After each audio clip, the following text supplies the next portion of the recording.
My wife looked me in the eye and said she wanted the house, the cars, the art collection, everything except our son. My lawyer begged me to fight to drag her through court for every penny.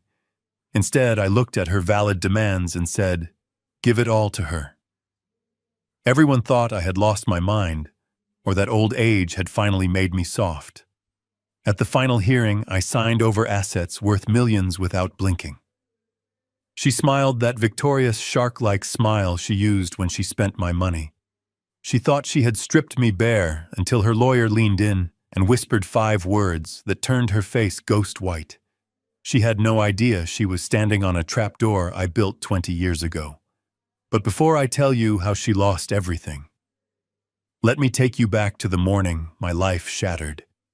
If you have ever felt the cold steel of betrayal from the person who sleeps next to you, hit the like button and subscribe because this story is for you. It started on a Tuesday morning in Malibu. The Pacific Ocean was calm that day, a sheet of gray steel stretching out to the horizon visible through the floor-to-ceiling glass walls of our breakfast nook. I was 70 years old, and I had spent 40 of those years building an empire of concrete and glass across America so that I could sit right here and drink my Colombian dark roast in peace. The silence in the house was usually my favorite part of the day. But that morning, the air felt heavy, almost electrical, like the atmosphere before a lightning strike. I was buttering a piece of toast, listening to the rhythmic sound of the waves crashing against the pillars of our deck, when the silence was broken not by a greeting, but by a heavy thud. A thick manila envelope landed directly on my plate, cracking the porcelain and sending my coffee flying across the table. The dark liquid soaked into the Italian silk tablecloth, spreading like a fresh bruise. I did not jump. I did not yell.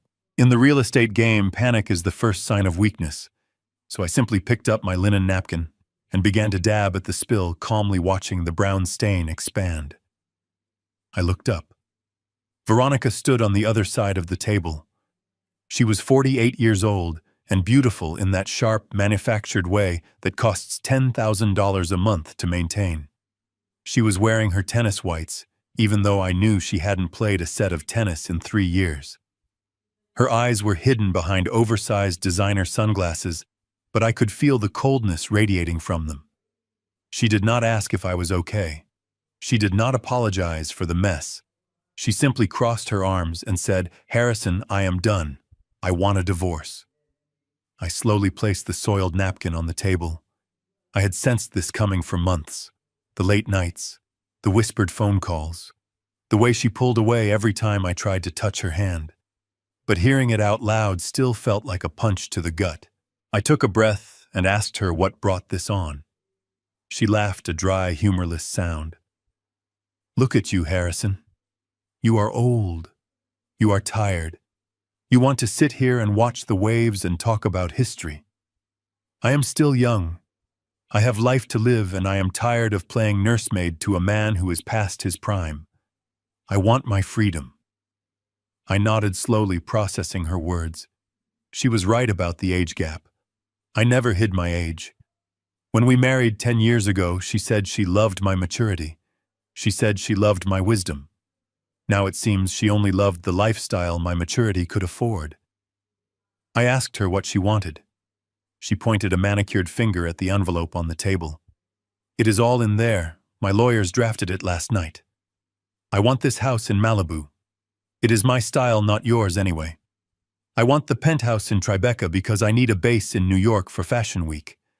I want the vintage Porsche collection because, frankly, you are too slow to drive them anymore. And I want a lump sum cash settlement of $5 million. I looked at the house around me. This structure of steel and glass was worth $15 million easily. The penthouse was worth another 10. The cars were priceless. She was asking for nearly 80% of my liquid assets and property. She was trying to skin me alive. Most men would have exploded. They would have thrown the table over. They would have screamed about loyalty and gratitude. But I am not most men. I learned a long time ago that in a negotiation, the person who speaks first loses, and the person who shows emotion dies. I looked at the coffee stain, which had stopped spreading. I asked her a simple question. A question that should have been the first thing on her mind. What about Leo? Leo was our 16-year-old son. He was a quiet, sensitive boy who loved music and books more than business. He had my eyes and, unfortunately, his mother's insecurity. He worshipped Veronica, always trying to get her attention, always trying to be the cool son she wanted, but she always treated him like an accessory that had gone out of style. Veronica sighed the kind of sigh one makes when asked to do a tedious chore like taking out the trash. She adjusted her sunglasses and said, "That is the other thing, Harrison. You keep him." The air left the room. I felt my hands curl into fists under the table. I asked her to repeat herself, hoping I had misunderstood. She shrugged casually, picking at a piece of lint on her pristine white skirt. I said, "You keep the boy." Leo is 16, Harrison. He is practically an adult. He is moody. He is socially awkward, and frankly, he is depressing to be around. He drags me down. I am starting a new chapter, a vibrant, exciting chapter. I cannot be dragging a brooding teenager around Europe. He is too much like you. He is heavy. My heart hammered against my ribs, not from fear, but from a rage so cold it burned. She was discarding our son like he was a piece of furniture that didn't match her new decor. She wanted the house, the cars, the money, but the flesh and blood. Human being we created was just baggage. At that exact moment, the sliding glass door to the patio slid open. Leo was standing there. He was wearing his oversized headphones around his neck, holding a book. His face was pale. He had heard. He had heard his mother call him a burden. He had heard her trade him for a penthouse. Leo looked at her, his eyes wide with a mixture of shock and devastation. He didn't say a word. He just looked at the woman who had given birth to him, waiting for her to say, it was a joke, waiting for her to say she didn't mean it. Veronica turned and saw him. For a split second, I thought she might show shame. I thought she might try to cover it up. But she didn't. She looked at him with the same indifference she showed the spilled coffee. She said, "Do not look at me like that, Leo. It is not a tragedy. Your father has plenty of money. He will hire the best nannies or tutors or whatever you need. You will be better off with him. I am not cut out to be a mother anymore. I have done my time." Leo dropped his book. It hit the deck with a hollow slap. He looked at me, his eyes filling with tears, and then he turned and ran. He ran down the steps toward the beach, disappearing behind the dunes. I stood up. The chair scraped loudly against the floor. For the first time in 20 years, the mask of the calm businessman slipped. I looked at Veronica, and I saw her for what she truly was. Not a wife, not a partner, not even a mother. She was a parasite, a creature that attached itself, fed until it was full, and then moved on, leaving a hollow shell behind. She checked her diamond watch, a watch I bought her for our 5th anniversary. "I have a brunch appointment at the club," she said, adjusting her bag. "Have your lawyers call my lawyers, Harrison. Let's make this quick. I want to be in New York by the weekend." She turned and walked out of the kitchen, her tennis shoes squeaking on the marble floor. She didn't look back at the beach where her son was crying. She didn't look back at the husband she was destroying. She just walked out into the California sunshine, thinking she had won the lottery. I stood alone in the silence of the $15 million house she claimed was hers. I looked at the coffee stain on the silk. Ruined. Just like this marriage. Just like this life I thought I had built. But as I watched her car pull out of the driveway, a strange calm settled over me. It was the calm of a general who realizes the enemy has just made a fatal mistake. She had attacked my money, and I could have forgiven that. She had attacked my pride, and I could have ignored that. But she had attacked my son. She had broken his heart and called him garbage, and that was a declaration of war. I picked up my phone. I did not call a therapist. I did not call a friend to cry on their shoulder. I dialed the number of Sarah Jenkins, my attorney, a woman who was known in legal circles as the Iron Maiden. She answered on the first ring. "Harrison, good morning." I spoke quietly, but my voice was as hard as the granite countertop. "Sarah, I need you to prepare divorce papers. Veronica wants everything. The Malibu house, the New York apartment, the cars." Sarah gasped.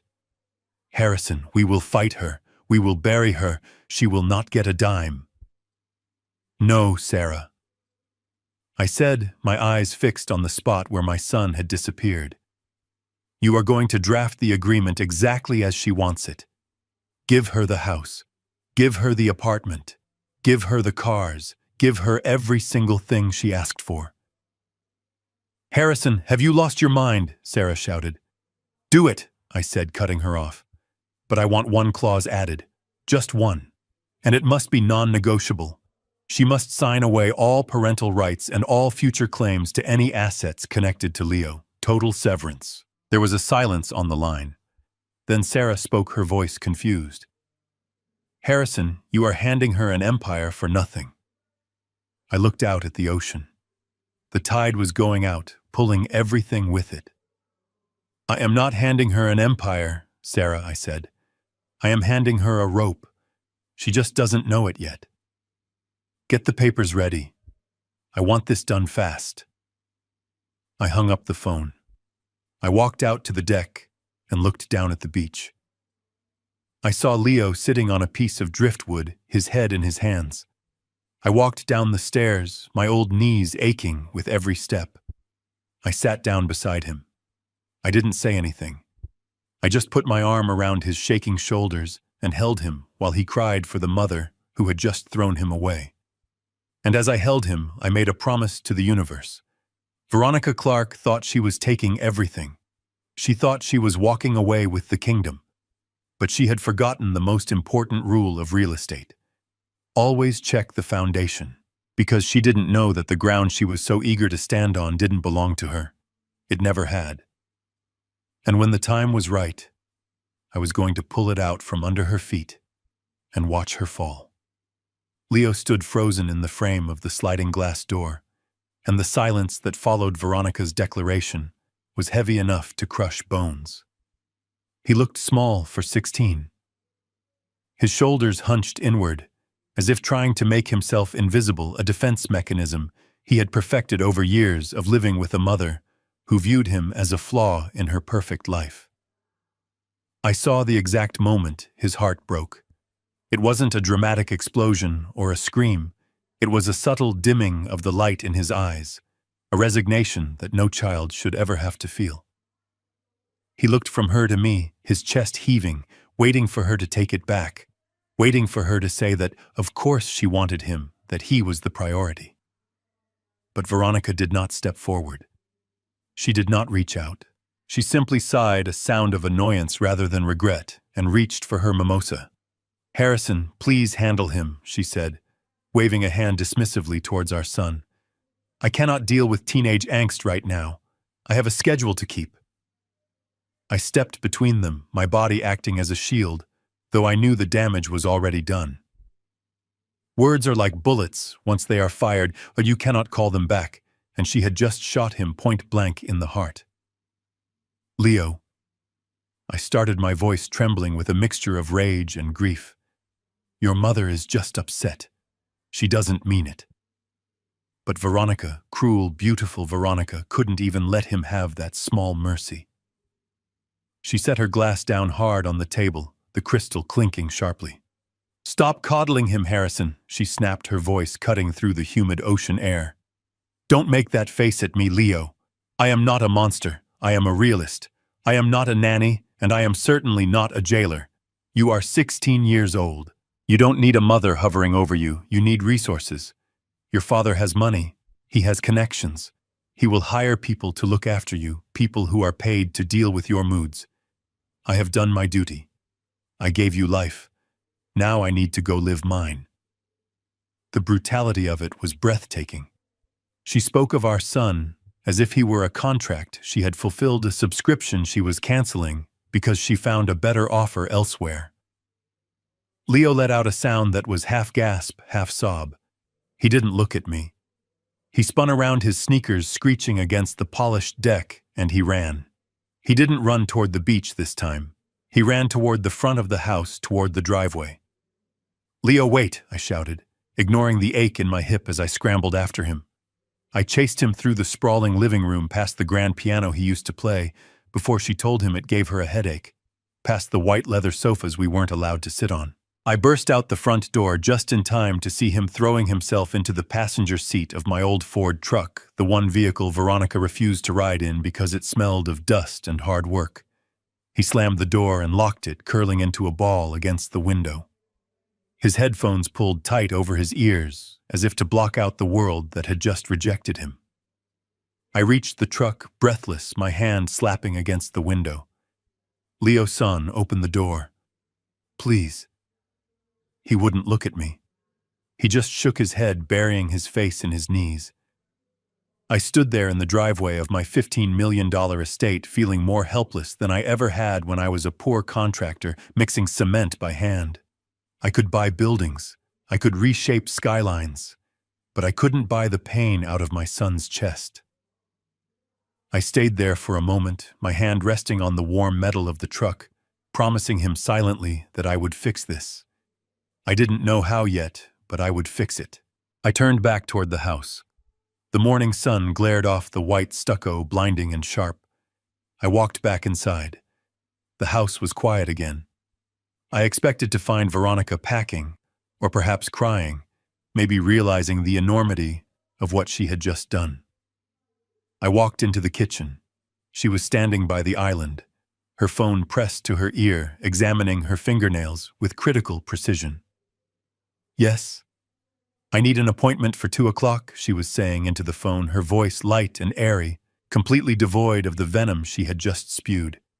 "No, not a fill, just a gel polish. And I need a pedicure too. I'm going to New York this weekend, and I need to look perfect. Yes, charge it to the black card." She looked up and saw me standing there. She didn't flinch. She didn't hang up. She just pointed to the coffee stain on the table and mouthed the word mess before turning her back to me to continue her conversation about cuticle oil. That was the moment. That was the exact second. The last ember of affection I held for her turned into cold, gray ash. It wasn't the greed. I was used to greed in my business. It was the absolute sociopathic indifference. She had just orphaned her son emotionally, and her biggest concern was the shade of her toenail polish. I didn't say a word. There was nothing left to say to her. I walked past her, past the smell of her expensive perfume, which now smelled like decay to me, and went straight to my study. I closed the heavy oak door and locked it. This room was my sanctuary. It was lined with books and blueprints, the history of my life's work. I sat down behind my desk, the leather chair creaking familiarly. My hands were shaking not from age but from the adrenaline of pure focused fury. I reached for the secure landline I kept for business dealings that required absolute discretion. I dialed Sarah Jenkins. She picked up on the second ring. "Harrison. I was just reviewing the preliminary asset list. We have a strategy meeting scheduled for Thursday, but given the circumstances, I think we should—" "Stop," I said. My voice sounded strange to my own ears, flat and metallic. "There will be no strategy meeting, Sarah." "Harrison, what happened?" she asked, her tone shifting instantly from lawyer to friend. "She told Leo," I said, staring at the wall where a framed photo of my son hung. "She told him to his face that he was a burden. She told him I should hire people to deal with him because she was done. She is booking a manicure right now, Sarah. She is in the kitchen booking a manicure while our son is crying in the driveway." There was a silence on the line, heavy and stunned. Sarah had known us for years. She knew Veronica was difficult, but this was a new level of depravity. "My God, Harrison," Sarah breathed. "I am so sorry. We will destroy her. I will file for full custody on grounds of emotional abuse. We will tie her up in litigation for years. She won't see a dime of alimony." "No," I said, cutting her off. That is the old way. That takes too long. Leo needs this over now. He needs her out of his life before she can do any more damage. Then what do you want to do? Sarah asked. I took a deep breath, looking at the safe in the corner of the room. The safe that held the documents Veronica thought were just boring old deeds and contracts. Prepare the settlement agreement, I commanded. Give her everything she asked for. The Malibu house, the Tribeca penthouse, the vintage Porsches, the art collection, the liquid cash. Give it all to her. Harrison, you cannot be serious. Sarah shouted, her professional demeanor cracking. That is nearly 80% of your net worth. You are angry. You are not thinking clearly. You cannot just hand over $100 million worth of assets to that woman. I am thinking more clearly than I ever have in my life, I replied. I don't want to fight her for the house, Sarah. I want her to have it. I want her to have the keys in her hand. I want her to sign the papers thinking she has won the lottery. But why, Sarah asked, her voice trembling with frustration.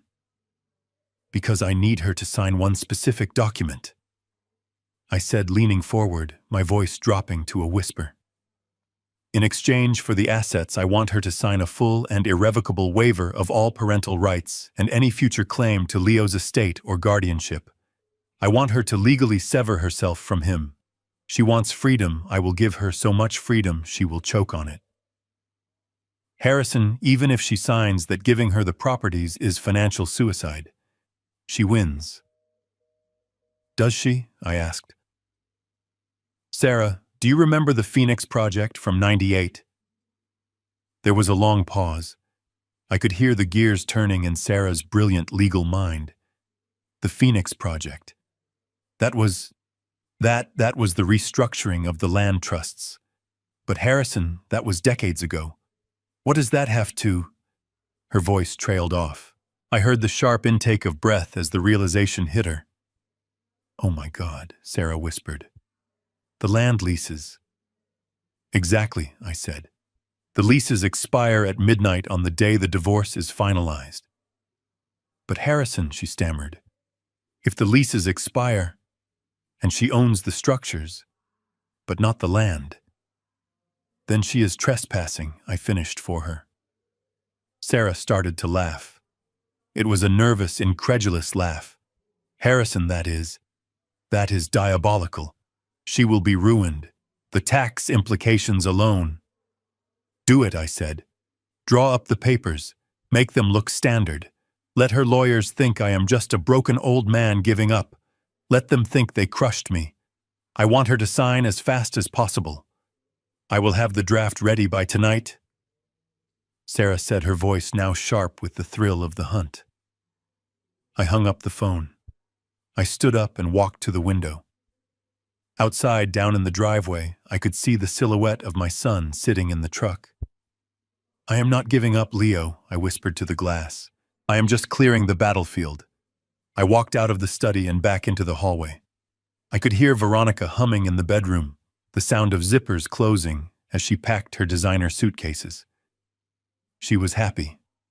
She thought the war was over. She had no idea that I had just armed the bomb that would blow her world apart.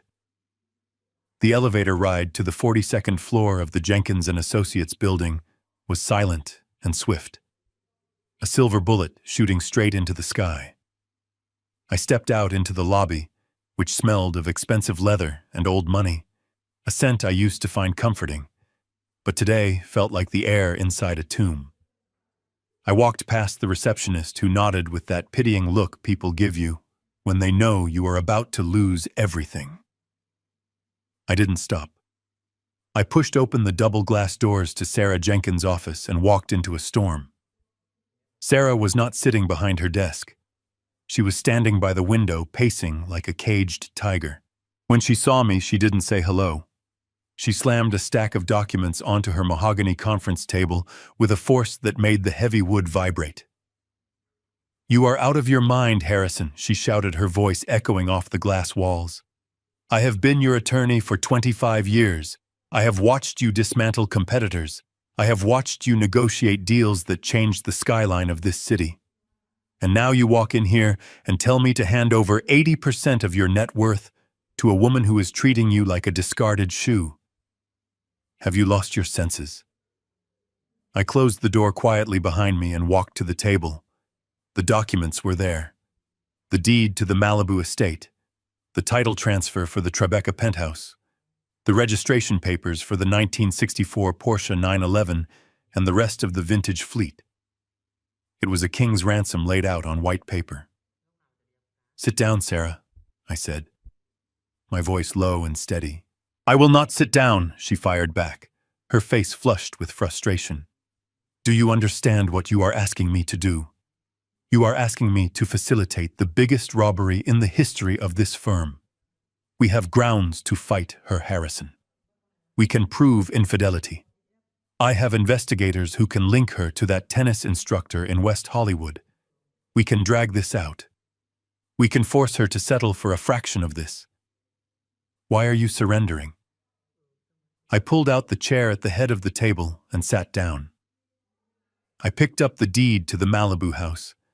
It felt heavy in my hand. I looked at the legal description of the property, the metes and bounds that defined the boundaries of my home. "I am not surrendering, Sarah," I said, looking up at her. "I am concluding a business transaction." "Business transaction," she scoffed, throwing her hands in the air. "She is taking you for everything. The house alone is worth $15 million. The art inside is worth another $5 million. The cars, the New York property. Harrison, this is generational wealth you are signing away. And for what? To get her out of your hair a few months sooner." "No," I said. "To get her out of Leo's life forever." Sarah stopped pacing. She leaned her hands on the table and looked at me, her eyes searching mine for some sign of the man she used to know. "Harrison," she said, her voice softer now, but still urgent. "I drafted the waiver you asked for, the one where she relinquishes all rights to Leo. But you don't need to give her $100 million to get her to sign it. She doesn't want the boy. She told you that. She will sign it for a lot less." "She might," I admitted. "Or she might use him as leverage. She might realize that Leo is the only thing I truly care about, and she might hold his custody hostage to squeeze more money out of me later. She might drag him through court appearances and custody evaluations just to spite me. I cannot risk that, Sarah. I need her to sign that waiver today.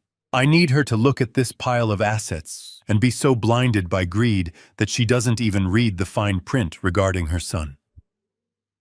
I need her to think she has won so completely that she doesn't look over her shoulder." Sarah shook her head, sinking into her chair. "It is reckless, Harrison. It is emotional. You are letting your heart make financial decisions, and that is the first rule you taught me never to do." I stood up and walked to the floor-to-ceiling window. Chicago lay spread out below us, a grid of gray and steel under a flat winter sky. I looked down at the tiny cars moving like ants on the highway. I remember when I bought my first major plot of land in the 80s, I said, keeping my back to her. It was a swamp in Florida.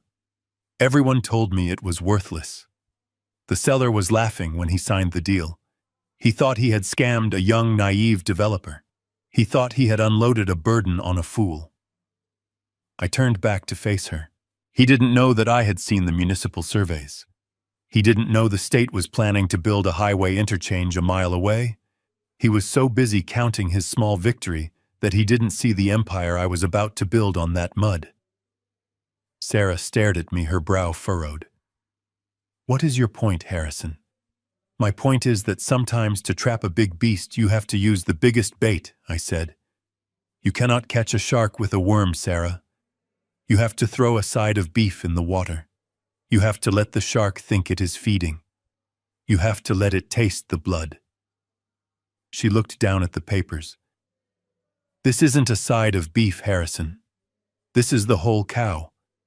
You are relying on a 20-year-old land lease structure that hasn't been tested in court in a divorce proceeding. If the judge decides that the house and the land are inseparable because of the duration of the marriage, you lose. If Veronica's lawyers find a loophole in the trust documents, you lose. You are betting everything on a technicality. I am betting on her greed, I corrected. I am betting that she is so arrogant, so convinced of her own superiority, that she won't bother to check the foundation of what she is taking. She sees the mansion Sarah. She sees the marble floors and the ocean view. She doesn't see the ground beneath her feet. Sarah picked up a pen. She twirled it in her fingers, her knuckles white. I hate this, Harrison. I want this on the record. I am advising you against this. I think it is a mistake. I think you are angry and hurting, and you are going to wake up in a rental apartment with nothing but a used truck and regret it. I smiled a thin, cold smile that didn't reach my eyes. I will have Leo, I said. And that is not nothing. Now are the papers ready? Sarah sighed a long, defeated sound. She opened a folder and pushed it toward me. Here, she said. The transfer deeds, the settlement agreement, the waiver of parental rights. It is all here, everything she asked for. I picked up my fountain pen. The gold nib glinted in the office light. I looked at the first document. Transfer of title, 1088 Malibu Road. I didn't hesitate. I signed my name in fluid black ink. Harrison Clark. I flipped the page. Transfer of title. Tribeca Penthouse Unit 4B. I signed again. Page after page. I signed away the collection of vintage cars I had spent 30 years assembling. I signed away the paintings I had bought at auction in London and Paris. I signed away the cash reserves. Sarah watched me in silence, her face pale. She looked like she was witnessing a suicide. When I reached the last document, I paused. It was the waiver. The document that would legally erase Veronica from Leo's life. It stated that she voluntarily terminated her parental rights, that she ceded full legal and physical custody to me, and that she waived any right to contest my estate or Leo's future trust. I tapped the paper. This one, I said. Make sure this one is on top when you send the package to her lawyer. Make sure it is the first thing she sees after the check. I will, Sarah whispered. I capped my pen and placed it on the table. The sound was like a gavel striking. It is done, I said. Send it to Richard Sterling. Tell him I capitulated. Tell him I am old and tired and I just want it to be over. Tell him he won. Sarah gathered the papers, her hands shaking slightly. You are a terrifying man, Harrison Clark, she said. I buttoned my jacket and walked toward the door. Not yet, Sarah, I said without looking back. Not yet. But I am about to be. I walked out of the office and back into the elevator. As the numbers counted down, I felt a strange lightness in my chest. I had just given away my fortune. I was technically poorer than I had been since I was 22 years old. But as I walked out into the cold Chicago wind, I didn't feel poor. I felt dangerous. I pulled my phone from my pocket and dialed a number I hadn't called in years. It was a direct line to the trustee department of the First National Bank, the division that handled specialized, irrevocable trusts. This is Arthur, a dusty voice answered. Arthur. This is Harrison Clark, I said, watching the traffic flow by. Mr. Clark, it has been a long time. It has, I said. I am calling to confirm the status of the Phoenix Trust. Specifically, the ground leases for the Malibu and New York properties. There was a typing sound on the other end. Yes, I have the file right here. The leases were established in 1998 with a 25-year term. And the expiration date I asked, though I knew the answer by heart. Arthur paused. They expire tomorrow at midnight, Mr. Clark. Would you like to initiate the renewal process? The terms allow for a renewal at fair market value or... No, Arthur, I cut him off. Do not renew them. There was a silence on the line. I beg your pardon, Mr. Clark. If you do not renew, the trust is legally obligated to issue an eviction notice or demand a new lease at current commercial rates. the improvements on the land, the houses. They become liabilities to the structure owner if they don't have a valid ground lease. I know, Arthur, I said, watching a seagull fight against the wind. That is exactly the point. Prepare the notices. I want them served at 1 minute past midnight tomorrow. But sir, who is the current owner of the structures, the notice must be served to the title holder of the house. As of this afternoon, I said, my voice cold and satisfied. The owner is Veronica Clark. Send the bill to her. I hung up the phone. The trap was set. The bait was taken. Now all I had to do was wait for the snap. The conference room at Sterling and Partners was designed to intimidate. It was all chrome and glass perched high above the city like a vulture's nest. I sat on one side of the long frosted glass table, with Sarah next to me. On the other side sat Veronica and Richard Sterling. Richard was a man who smiled too much. He had teeth that looked like they had been bought from a catalog and a tan that came from a bottle. He wore a suit that cost more than my first car, but wore it with the grace of a used car salesman. He was flipping through the settlement agreement Sarah had sent over. Every time he turned a page, he made a little humming sound of satisfaction. He was enjoying this. He thought he had broken me. He thought he was dissecting a whale that had beached itself voluntarily. This all looks in order, Harrison Richard said, not bothering to look up. You have agreed to the transfer of the primary residence in Malibu. You have agreed to the transfer of the Tribeca property, the vehicles, the art. It is a very generous offer. Surprisingly generous given the circumstances. He looked up, then his eyes narrowing slightly. He was looking for the catch. He was a predator, and predators know that meals rarely come free. But I gave him nothing. I sat with my hands folded on the table, my face a mask of weary resignation. I just want this over, Richard, I said. I am 70 years old. I don't have the energy for a war. I want peace. Veronica leaned forward. She smelled of vanilla and ambition. She looked at the papers as if they were a menu and she was about to order the lobster. It is the least you could do, Harrison, she said. After the years I gave you, the best years of my life. I didn't look at her. If I looked at her, I might lose my nerve. I might remember the way she looked at Leo that morning, and I might reach across the table and strangle her. So I looked at the water pitcher in the center of the table instead. However, Richard continued leaning back in his chair and tenting his fingers. My client feels that there are a few outstanding issues. Given the disparity in future earning potential and the lifestyle to which Mrs. Clark has become accustomed, we feel that a simple asset transfer is not quite enough to ensure her security. Sarah stiffened beside me. I could feel the heat radiating off her. Richard, Sarah said, her voice tight. We have given you everything.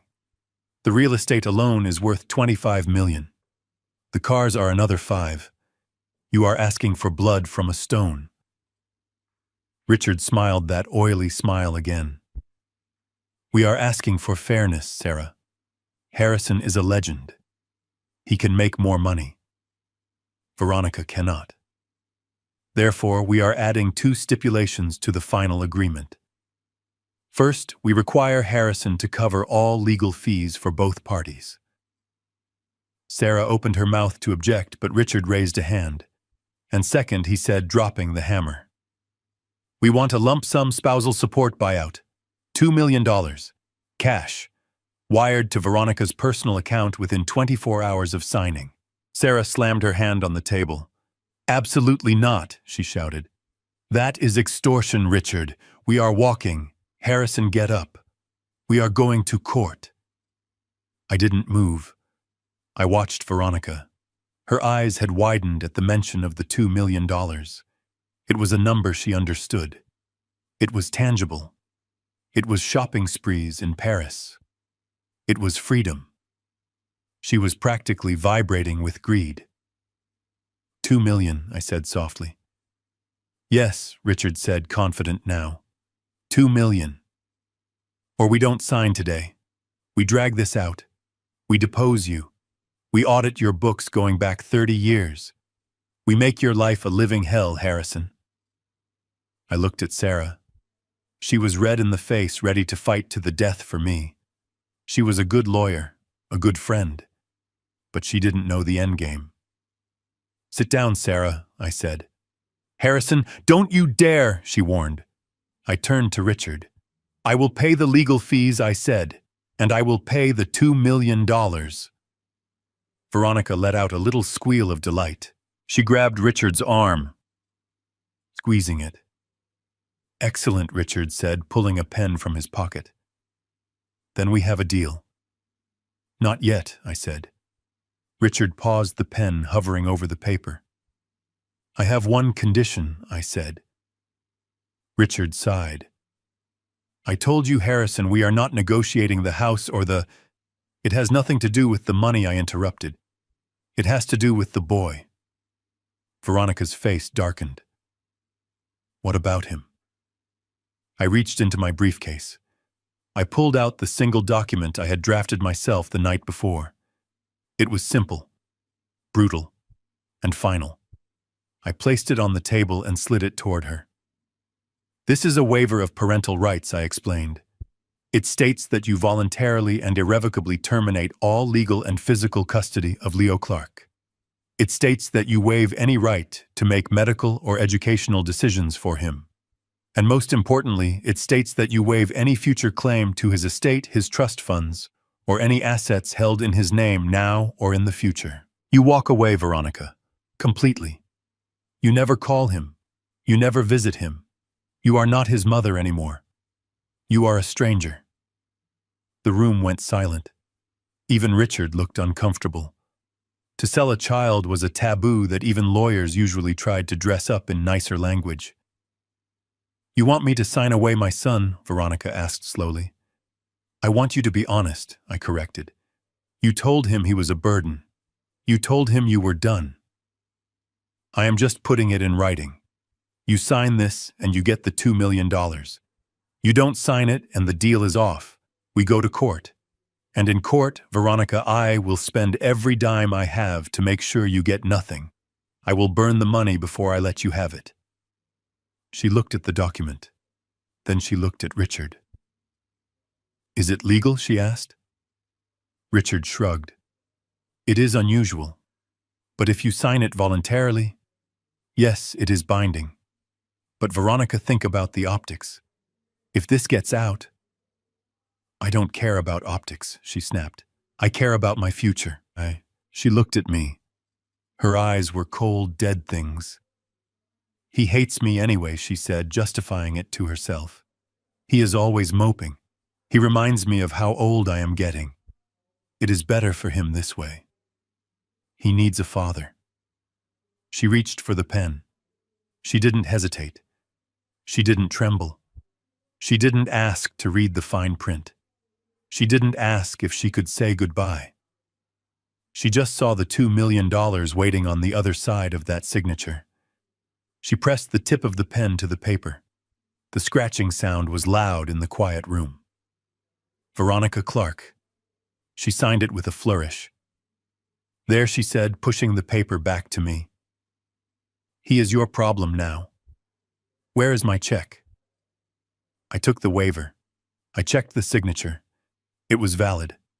I folded it carefully and put it in my breast pocket right next to my heart. It was the most valuable thing in the room. Sarah. I said, my voice devoid of any emotion. Give her the check. Sarah pulled the cashier's check from her folder. She looked at Veronica with pure, unadulterated disgust.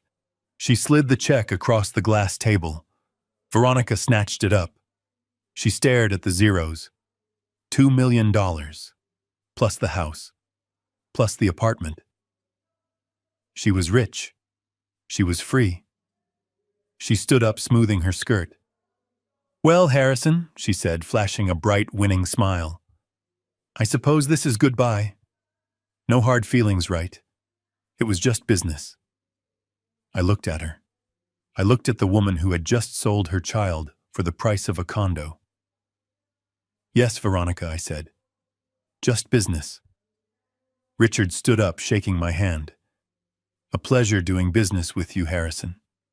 You are a gentleman. I stood up. I felt heavy and light at the same time. Enjoy the house, Veronica, I said. It is a beautiful structure. I will, she said, already texting someone on her phone, probably the tennis instructor. I am going to throw a huge party this weekend. A housewarming. You are not invited, of course. Of course, I said. I turned and walked out of the conference room. Sarah followed me, her heels clicking rapidly on the floor. We got into the elevator. The doors closed, shutting out the sight of Veronica's victory lap. Sarah looked at me. She was shaking. That was the most horrific thing I have ever seen, she whispered. She didn't even blink, Harrison. She sold Leo. I nodded, watching the floor numbers drop. She did, I said. And in doing so, she just sealed her own fate. What do you mean? Sarah asked. I touched the pocket where the waiver sat. She thinks she stripped me of my assets, Sarah. She thinks she took the house and the land and the future. But she forgot one thing. The elevator chimed as we reached the lobby. What? Sarah asked. I stepped out into the lobby. She forgot to ask who owns the ground. I said. I walked out into the street. The sun was setting, painting the city in shades of blood and gold. It was done. She had the house. I had the boy. And in 24 hours, the clock on the Phoenix Trust would strike midnight. I took out my phone and sent a single text message to my trustee, Arthur. It is signed. Execute the eviction notice at 12:01 a.m. I put the phone away. I needed to go home. I needed to go to the small rental apartment I had secured that morning. I needed to tell Leo that he was safe, that he was never going to be rejected again. Veronica Clark was planning a party. I was planning a funeral for her lifestyle, and the guest of honor was going to be reality. The day we left the Malibu house felt less like a move and more like a deportation. The California sun was beating down on the white stucco walls, but inside the air was frigid. Veronica stood in the center of the grand foyer, holding a clipboard like a prison warden conducting a final cell inspection.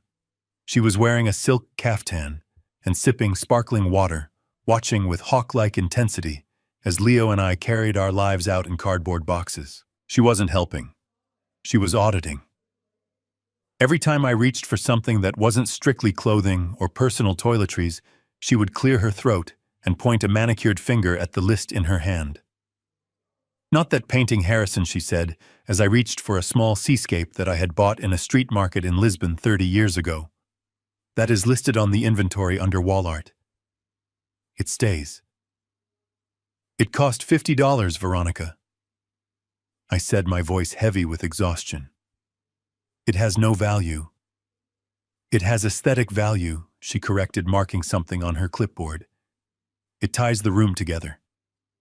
Leave it. I put the painting down. I didn't fight. I couldn't fight. Every minute I spent in that house was a minute that shaved a year off my life. I just wanted to be gone. I wanted to take my son and vanish before I lost my composure and did something that would ruin the plan.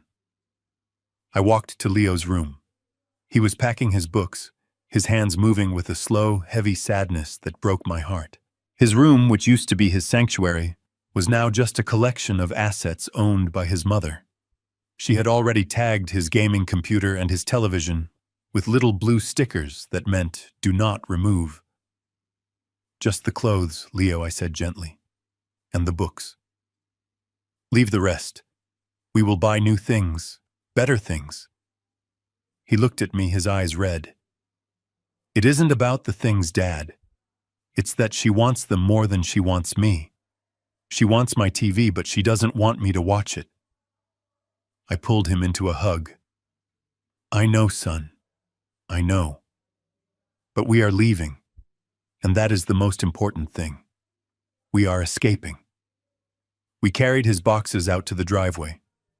My 1998 Ford F-150 was parked there, the only vehicle Veronica hadn't claimed in the divorce, because she said it looked like something a gardener would drive.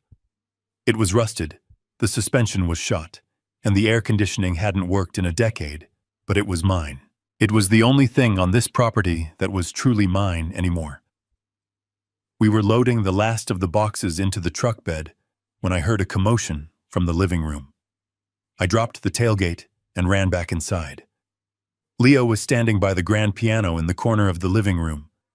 It was a Steinway vintage 1920s with chipped keys and a scar on the lid where I had dropped a candlestick years ago. It wasn't the most expensive item in the house, but it was the soul of the room. My father had taught me to play on that piano. I had taught Leo to play on that piano. It was the only thing that had ever brought us peace in this house. Leo had his arms wrapped around the bench, trying to drag it toward the door. He was straining, his face flushed with effort and desperation. Veronica was standing in front of him, blocking his path. She wasn't shouting. She was smiling, that tight, condescending smile that made me want to scream. "Put it down, Leo," she said, taking a sip of her water. "You are scratching the floor." "It is mine," Leo shouted, his voice cracking. "Grandpa gave it to Dad. Dad gave it to me. You don't even play. You hate music." "It doesn't matter if I play," Veronica said coolly. "It is listed as a furnishing in the primary residence. The settlement agreement your father signed yesterday transfers all furnishings to me. It stays." Leo looked at me as I entered the room. "Dad, tell her. Tell her it's ours. We can't leave it. It's Grandpa's." I looked at the piano. I looked at the woman standing in front of it. She didn't want the piano. She probably couldn't even tell the difference between a middle C and a door hinge. She wanted it because Leo loved it. She wanted it because taking it hurt him, and hurting him was her way of proving she had won. It was a power move, pure and simple. I walked over to Leo. I put my hands on his shoulders. I could feel him trembling. "Leo," I said softly, "let it go." "But Dad," he pleaded, tears spilling onto his cheeks. "It is just wood and wire, son," I said, staring hard at Veronica. "It is just a thing. We carry the music in our heads. She can keep the box. She can keep the silence." Veronica laughed. "That is very poetic, Harrison. But yes, I will keep the box. It looks good in this corner. Now please get this junk out of my house. I have decorators coming at 2. I steered Leo away from the piano. He resisted for a moment, his fingers trailing over the ivory keys one last time, and then he slumped against me, defeated. We walked out of the living room, leaving the ghost of my father and the music of our past behind. We walked out the front door into the blinding heat. We climbed into the old truck. The cab smelled of stale coffee and gasoline, a stark contrast to the lavender-scented air of the mansion. I started the engine. It coughed, sputtered, and then roared to life with a defiant growl. Veronica stood in this doorway, framed by the massive oak columns. She looked like a queen surveying her conquered lands. She waved a tiny mocking flutter of her fingers. "Goodbye, boys," she called out. "Don't be strangers. Actually do. It is better for everyone." I put the truck in gear. I didn't wave back. I didn't flip her off, though the urge was strong. I just looked at her one last time. I looked at the house she was so proud of.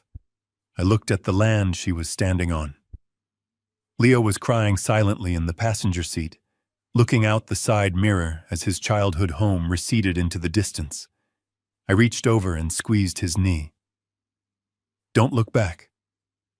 "Leo," I said, "we are not going that way." The heavy iron gates of the estate swung shut behind us with a final metallic clang. We were out. We were homeless in a sense. We were stripped of our status, our luxury, our comfort. To the world we were losers driving a rust bucket away from a palace. But as I turned onto the Pacific Coast Highway, merging into the traffic of ordinary people living ordinary lives, I felt a strange vibration in my chest. It wasn't panic. It was anticipation. I glanced at the digital clock on the dashboard.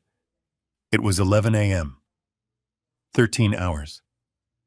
13 hours until midnight. 13 hours until the calendar turned. 13 hours until the 25-year ground lease on the land beneath Veronica's feet expired. She was standing there in her silk caftan, drinking her sparkling water, planning her parties, surrounded by her stolen treasures. She thought she was the queen of the castle. She didn't know she was a squatter on borrowed time. I muttered under my breath, low enough that Leo couldn't hear me over the rumble of the engine. Enjoy it, Veronica. Enjoy the view. Enjoy the marble. Enjoy the silence. Because tomorrow, the ground is going to open up and swallow you whole, and I hope you are wearing comfortable shoes when it happens. I pressed the accelerator. The truck groaned but moved forward, carrying us away from the past and toward a future that was going to be very, very interesting. We had left paradise, yes, but we had packed the detonator in our pocket. The apartment complex was called The Palms, but there wasn't a single palm tree in sight, just a vast expanse of cracked asphalt and a few dying bushes that smelled of cat urine. It was located 20 miles inland in a neighborhood where the houses had bars on the windows and the convenience stores kept the cashier behind bulletproof glass. We pulled into the parking lot, and the engine of the truck finally died with a shuddering rattle that sounded like a death rattle. I looked up at the building. It was a beige stucco box stained with decades of smog and neglect. Unit 2B was ours. 2 bedrooms, 1 bath, and 600 square feet of living space. It cost $1,200 a month, which was less than what Veronica spent on bottled water in a week. Home sweet home, Leo, I said, trying to inject a note of optimism into my voice that I didn't feel. Leo didn't answer. He grabbed his duffel bag and slammed the truck door so hard the side mirror wobbled.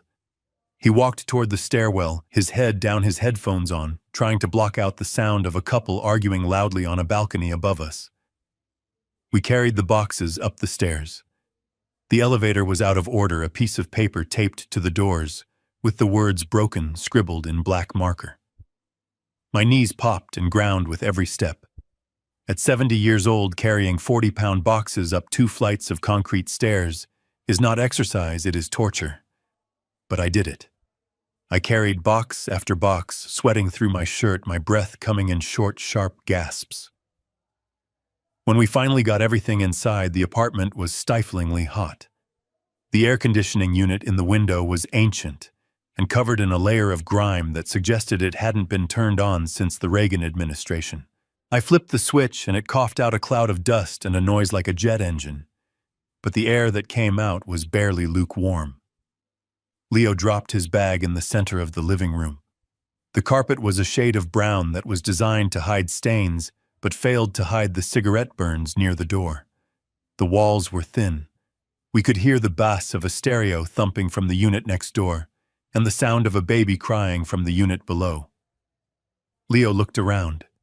He looked at the peeling paint on the ceiling. He looked at the kitchen, which was a galley so narrow you couldn't open the oven and the fridge at the same time. He looked at the single window which looked out onto a brick wall and a dumpster.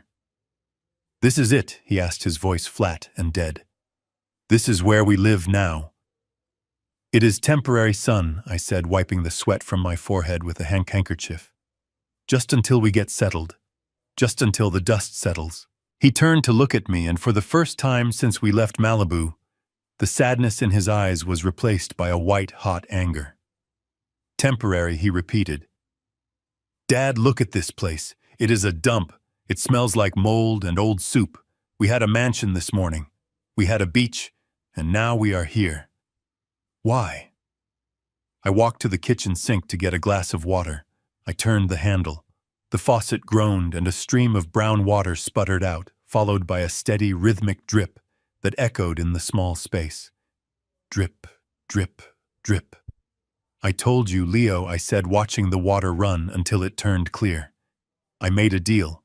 I had to give her the assets to get full custody. It was the price of freedom." Leo laughed a harsh, bitter sound that didn't belong in the throat of a 16-year-old boy. The price of freedom, he mocked. No, Dad. It was the price of you being a coward. I stiffened. I turned off the tap and faced him. I am not a coward, Leo. Yes, you are, he shouted, his hands balling into fists at his sides. You are Harrison Clark. You built half the city. You are a billionaire. Or you were. You let her walk all over you. You let her take everything. You let her take my piano. You let her kick us out like we were garbage. And you didn't even fight. You just signed the papers and thanked her for the privilege. He was shaking now, tears streaming down his face again, but this time they were tears of rage.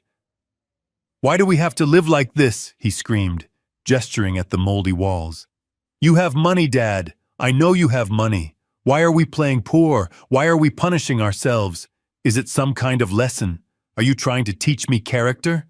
Because I don't want character, Dad. I want my home. I want my life back. I couldn't tell him. I physically couldn't tell him. If I told him now, if I told him that I still had millions stashed in offshore accounts and blind trusts, if I told him that this apartment was just a stage set for the final act of my revenge, he might slip. He might tell a friend. He might text Veronica in a moment of anger. And if she knew she had been played before the clock struck midnight, she could file an injunction. She could claim fraud. She could stop the eviction. So I had to swallow his anger. I had to let him think I was weak. I had to let him hate me. It is complicated, Leo, I said softly. Liquid assets are tight right now. The divorce froze a lot of things. We have to be careful. We have to be frugal. Frugal, he spat the word out like poison. This isn't frugal. This is pathetic. She won, Dad. Don't you see that? She is in our house drinking her wine, laughing at us, and we are here listening to the neighbors fight. She won, and you let her win because you were too scared to stand up to her. He picked up a cardboard box, his box of books, and threw it across the room. It hit the wall with a heavy thud and split open, spilling novels across the dirty carpet. I hate you, he whispered, his voice breaking. I hate her for leaving, but I hate you for letting it happen. You are supposed to be the strong one. You are supposed to be the protector. But you are just a weak old man. He turned and stormed down the short hallway to the second bedroom. He slammed the door so hard the pictures I hadn't even hung yet rattled in their boxes. I stood alone in the center of the living room. The silence that followed his outburst was worse than the shouting. I could hear his muffled sobs through the thin drywall. Every sob was a knife in my chest. To be called a coward by your own son, to see the disappointment in his eyes. It was a price higher than any check I had ever written. I walked to the window and looked out at the alley. A stray cat was picking through the garbage in the dumpster. I felt a kinship with it, scavenging for survival in a world that didn't care. I was hungry. I hadn't eaten since the toast I didn't finish that morning. I walked to the small refrigerator we had brought with us. It was empty, except for a pack of bologna, a loaf of white bread, and a jar of mustard I had bought at a gas station on the way here. I took out 2 slices of bread. They were dry. I peeled the red plastic casing off a slice of bologna. I spread the yellow mustard with a plastic knife because we hadn't unpacked the silverware yet. I stood at the counter and ate the sandwich. It tasted of salt and preservatives and poverty. Drip, drip, drip. The kitchen faucet was still leaking. It was a small thing, a washer that had worn out, a seal that had broken. But in the silence of the apartment, it sounded like a drumbeat. It was the sound of neglect. It was the sound of a life falling apart. I put the half-eaten sandwich down. I couldn't swallow it. I walked over to the toolbox I had brought in from the truck. It was an old red metal box, heavy and scratched, the same one I had used when I started my construction business 45 years ago. I opened it, and the smell of oil and metal wafted up a scent that reminded me of who I used to be. Before the suits, before the boardrooms, before the billions. I was a man who built things. I was a man who fixed things. I took out a wrench and a screwdriver. I walked to the sink. I didn't call a plumber. I didn't call a superintendent. I knelt down on the linoleum floor, my old knees protesting against the hard surface. I crawled under the cabinet into the dark, tight space beneath the sink. I turned off the water valve. I disassembled the faucet. I found the worn-out washer. It was brittle and cracked just like my marriage. I replaced it with a spare I kept in the box. I tightened the nuts. I checked the seals. My hands were covered in grease. My back ached. I was 70 years old, and I was lying on the floor of a cheap apartment, fixing a plumbing fixture that wasn't even mine. But as I worked, the noise in my head quieted. The pain in my chest eased just a fraction. This was a problem I could solve. This was something broken that I could make whole again. I crawled out from under the sink and turned the water back on. The stream was steady. I turned the handle off. Silence. No drip. No leak. It held. I washed my hands in the sink, scrubbing the grease from my knuckles with dish soap. I looked at my reflection in the dark window glass. I looked tired. I looked old. I looked exactly like the beaten man Veronica thought I was. But as I dried my hands on a paper towel, I glanced at my watch. 6 p.m., 6 hours left. Leo was crying in his room, thinking his life was over. Veronica was likely drinking champagne in Malibu, thinking her life had just begun. And I was here eating bologna and fixing pipes. Let them think I am broken, I thought. Let them think I am weak. Let Leo hate me for a night. It will make the redemption that much sweeter. I turned off the kitchen light, leaving myself in the darkness. I sat down on one of the unopened boxes and waited. I was good at waiting. I had waited 20 years for the market to turn. I had waited 10 years to buy the right parcel of land. I could wait 6 hours for the axe to fall. The ground beneath Veronica's feet was already trembling. She just couldn't feel it yet. But soon, very soon, she would feel nothing else. 2 weeks of living in the apartment had turned my hands rough and my patience thin. The faucet was fixed, but the walls still smelled of despair, and every morning I woke up to the sound of Leo trying to be quiet in the kitchen, making instant oatmeal with water because we were rationing the milk. It was a performance, a necessary theater of poverty, but that didn't make the reality of it any less grinding. I needed to maintain the illusion of total defeat just a little longer. I decided it was time to make an appearance in my old world. I put on my best suit. It was a charcoal gray Italian cut that used to fit me like armor, but now hung a little loose on my frame after weeks of stress and skipped meals. I drove the rusted Ford truck to the Coastline Club. It was the kind of place where deals were made over lobster thermidor, and the valet parking cost more than my current weekly grocery budget. I was meeting George, a city zoning commissioner I had known for 30 years. He was one of the few people who returned my calls after the news of the divorce settlement hit the grapevine. The valet looked at my truck with open disdain. He hesitated before taking the keys, as if he was afraid the rust might be contagious. I handed him a $5 bill, which was all I had in my pocket, and walked inside. The air conditioning hit me like a wall of money.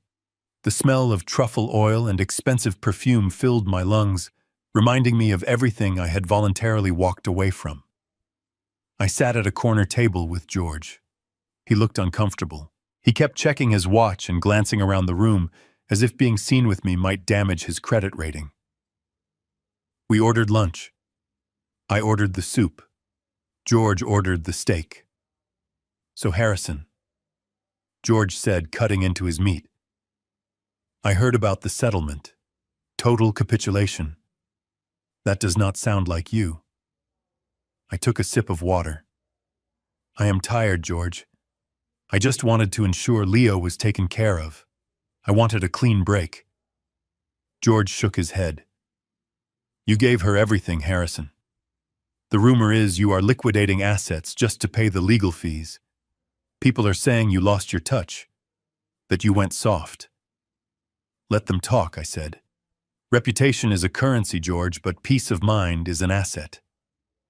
We finished the meal in awkward silence. When the check came, I reached for my wallet. It was a reflex. For 40 years, I had always paid the check. It was a power move. It was habit. I pulled out my black Centurion card, the heavy titanium rectangle that used to open any door in the world. I handed it to the waiter. He took it with a smile and walked away. 2 minutes later, he returned. The smile was gone. He leaned down and whispered in a voice that was meant to be discreet, but sounded like a shout in the quiet restaurant. I am sorry, Mr. Clark. The card was declined. I felt the blood rush to my face. Of course it was declined. The accounts were linked to the assets I had transferred. Veronica had likely frozen or canceled the secondary cards the moment the ink was dry. I had forgotten. For a second, I had forgotten the game I was playing. I have another card, I mumbled, patting my pockets, knowing full well I didn't.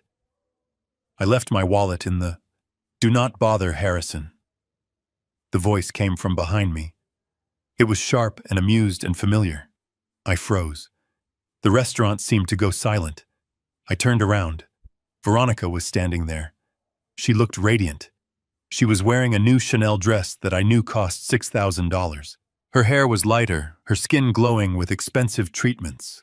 She looked like a woman who had just won the lottery, which essentially she had. Standing next to her was a man who looked like he had been manufactured in a gym. He was maybe 25 years old, with bleached blonde hair and a tennis shirt that was unbuttoned, one too many buttons. He was holding Veronica's hand, his thumb stroking her knuckles possessively. This was the tennis instructor, the man she was spending my fortune on. Veronica looked at the waiter and then at me. Her eyes were dancing with malice. "Put it on my tab," she said, waving her hand dismissively. "My husband, ex-husband, is having a bit of a liquidity crisis." The waiter looked uncomfortable. "Yes, Mrs. Clark. Thank you." She turned her gaze back to me. She looked me up and down, taking in the loose suit, the tired eyes, the gray stubble on my chin. She stepped closer, bringing a cloud of familiar perfume with her. "You look terrible, Harrison," she said loud enough for the tables nearby to hear. "I heard you are living in some squalid apartment complex inland." "Is that true?" I stood up. I wanted to maintain my dignity. "I am fine, Veronica," I said. "Thank you for lunch. I will pay you back." She laughed, and the tennis player laughed with her, a hollow, sycophantic sound. "Don't be silly," she said, reaching out and patting my cheek. "Consider it charity, a donation to the poor. Honestly, Harrison, it is pathetic. You used to be a titan. Now look at you. You can't even buy a bowl of soup." The restaurant was deadly quiet now. Everyone was watching. My old business partners, my social acquaintances, the people who used to beg for my time. They were all watching the old lion being kicked by the hyena. I looked at her hand on my face. I looked at the boy toy she had bought with my money. I looked at the smug satisfaction in her eyes. She thought this was the victory lap. She thought this was the moment she crushed me completely. I stepped back, breaking her touch. "You are very generous, Veronica," I said, my voice steady. "Enjoy your lunch." I turned to George. "I am sorry about this, George." George didn't look at me. He was looking at his steak, suddenly finding it very interesting. "No problem, Harrison," he mumbled. "Good luck." I walked out of the dining room. I could feel their eyes on my back. I could hear the whispers starting, the laughter rippling through the room. I walked past the host stand, past the bar where people turned to stare. I walked out into the bright, blinding sunlight of the valet stand. The valet brought my rusted truck around. It sputtered and backfired, a loud gunshot sound that made a woman waiting for her Mercedes jump. I climbed inside. The seat was hot. The air was stale. I sat there for a moment, gripping the steering wheel until my knuckles turned white. The humiliation burned in my chest like acid. To be pitied, to be laughed at, to have my wife pay for my meal with my own money while her lover watched. It was a level of degradation I had never experienced. But then I took a breath. I let the anger settle. I let it crystallize into something cold and hard. She had just confirmed everything. She was arrogant. She was careless. She was so busy enjoying her power that she wasn't watching her feet. She was spending money she didn't technically have on credit lines, secured by assets she didn't fully control. I reached into the glove compartment and pulled out a burner phone. It was a cheap, prepaid device, untraceable and secure. I powered it on. I dialed a number I had memorized weeks ago. It rang once. Yes, a voice answered. It was Arthur, the trustee. I looked back at the restaurant entrance. I could see Veronica and her tennis player walking in laughing like royalty. It is time, I said, my voice devoid of the shame I had just shown the world. Are you sure, Mr. Clark? Arthur asked. Once we initiate this, there is no going back. The notices will be filed with the county clerk immediately. The liens will be activated. The freeze on the ground assets will be absolute. I watched the valet parking a Ferrari. She just paid for my lunch, Arthur, I said. She called it charity. I understood, Arthur said. Initiating Phase 2.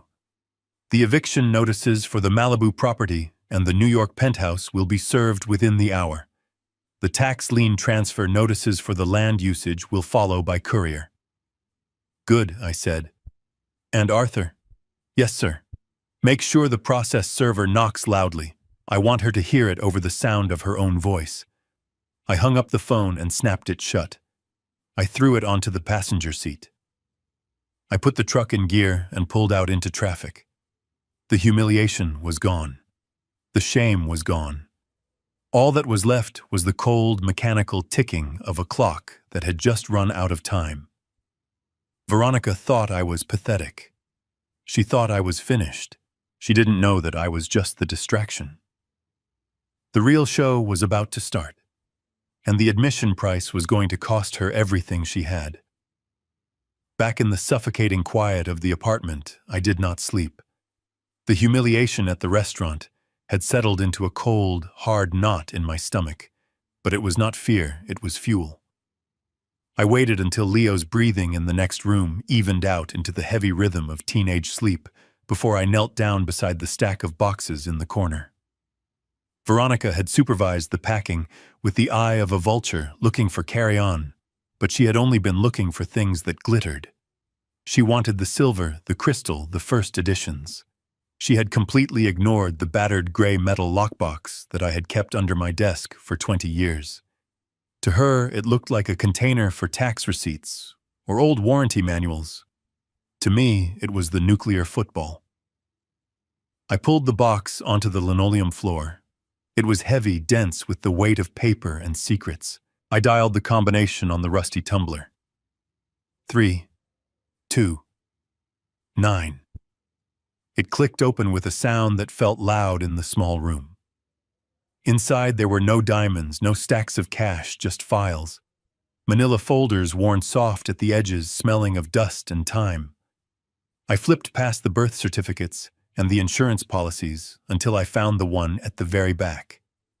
It was labeled in my own handwriting from a quarter of a century ago. Project Phoenix, 1998. I opened the file and spread the documents out on the cheap laminate floor. Under the harsh light of the kitchen bulb, they looked innocuous, just pages of dense legal jargon and architectural surveys. But as I traced the lines on the site maps, I felt a surge of the old power returning. I was not just a 70-year-old man eating bologna sandwiches. I was Harrison Clark, the man who had reshaped the zoning laws of this city. 25 years ago, after my first marriage dissolved and took half my net worth with it, I made a vow. I swore that no one would ever take my foundation again. I realized then that ownership was an illusion if you didn't control the ground. So I had engaged in a complex and aggressive restructuring of my entire portfolio. I created a bifurcated ownership model. It was a strategy usually reserved for commercial skyscrapers or mobile home parks, not luxury residential estates. I picked up the trust deed. It was a beautiful piece of legal engineering. In 1998, I had transferred the physical land, the dirt, the sand, the bedrock of the Malibu estate, and the footprint of the New York building into an irrevocable trust. The trust was named Leo's Future Trust. I had appointed a corporate trustee to manage it effectively, removing the land from my personal assets. Then I had my personal holding company, which owned the physical houses, the wood, the glass, the marble sign, a 99-year ground lease with the trust. But there was a clause, a poison pill clause buried on page 47, section C, paragraph 4. It stated that in the event of a transfer of ownership of the physical structure to any party other than a blood descendant, the ground lease would automatically terminate not in 99 years, but at midnight, on the date of transfer unless renegotiated at current market rates. Veronica had the house. She had the deed to the structure. But she didn't own the sand it stood on. She was essentially a tenant who had just bought a very expensive tent on someone else's campground, and she hadn't paid the rent in 25 years. I looked at the date on the settlement agreement I had signed. Yesterday. The clock started ticking the moment the judge stamped those papers. "Dad, what are you doing?" I looked up. Leo was standing in the doorway rubbing sleep from his eyes. He looked at the papers spread out on the floor, like a war map. "Just working, son," I said, gathering the papers quickly. "Just checking some old records." He walked over and picked up one of the site maps. It showed the Malibu property line. "Is that the house?" he asked, his voice tight. "It is," I said. "Why do you have it?" Leo asked, dropping the paper as if it burned him. "It is hers now. We don't live there. We are never going back." "Why torture yourself, Dad?" I looked at him. I looked at the confusion and the hurt in his face. I wanted to tell him. I wanted to scream it. But I couldn't. Not yet. The element of surprise was the only leverage we had. "I am not torturing myself, Leo," I said, standing up and placing the file back in the box. "I am just making sure the paperwork is in order. Sometimes, son, the things people throw away are the most valuable things of all. Go back to bed. Tomorrow is going to be a very busy day." He looked at me skeptically, but he was too tired to argue. He shuffled back to his room. I waited until his door clicked shut, then I grabbed my jacket and the metal box. I needed to make a delivery. I drove the truck through the sleeping city. The streets were empty, the streetlights reflecting off the hood. I pulled into the parking lot of a 24-hour diner near the airport. It was the kind of place where truck drivers and shift workers ate pie at 3 in the morning. In the back booth, a man was waiting for me. He was older than me, with skin like parchment paper and a suit that looked like it was from another era. He was drinking tea and reading a newspaper with a magnifying glass. This was Arthur. He had been my personal banker and trustee for 40 years. He knew where every body was buried because he had dug most of the holes. I slid into the booth opposite him. I didn't say hello, I just placed the metal box on the table between us. Arthur looked at the box, then at me. His eyes were clear and sharp behind his thick glasses. "You look like hell, Harrison," he said, his voice raspy. "I feel like hell, Arthur," I replied. "But I am waking up." Arthur nodded. He tapped the box. "Is this it?" "This is it," I said. "The Phoenix file." Arthur opened the box and took out the trust documents. He didn't need to read them. He had drafted them with me. He ran his hand over the paper like he was greeting an old friend. "I received the electronic notification of the title transfer from your lawyer this afternoon," Arthur said. "The deed to the Malibu residence and the New York unit has been recorded in the name of Veronica Clark." I nodded, signaling the waitress for coffee. "It is done then." It is done, Arthur confirmed. According to the bylaws of the trust, the transfer of the improvement triggered the termination clause of the ground lease. The lease expired technically at the moment of recording. However, we have a 24-hour grace period for notification. I checked my watch. It was 3 a.m. That gives us 21 hours, I said. Arthur pulled a folder from his briefcase. He opened it, revealing a stack of legal notices printed on heavy bond paper. They were eviction notices and demands for back rent and tax indemnification.